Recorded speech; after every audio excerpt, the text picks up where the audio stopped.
High WhatsApp guys 5 HP motor লাগাতে আইলাম।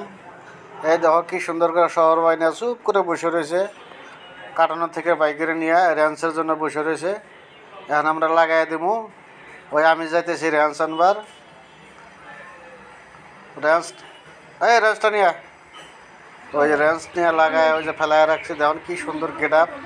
উমরত company, Umrat energy solar motor. দেখেন কি সুন্দর মোটর দিয়েছেন, স্টাইল মোটর, স্টিলের মোটরের গেট আপ দেখেন কি সুন্দর। যদি কারোবার লাগে যোগাযোগ করেন। সোলার পাম্পের এই যে কার্টন দেখেন, উমরত এনার্জি। এই দেখেন কি সুন্দর। এই যে এটাতে এই পাইপ দিয়ে ডেলিভারি পাইপ, এটাতে পাইপ দিয়ে একদম ওভারহেডে চলে যাব পানি। এই দেখেন সোলার প্লেট কি সুন্দর, কি সুন্দর করে লাগাইছে। দেখেন কি সুন্দর, একদম দেখেন কি সুন্দর। শহর দেখ রে কি সুন্দর, কি বড়িয়া বড়িয়া করে লাগাইছে।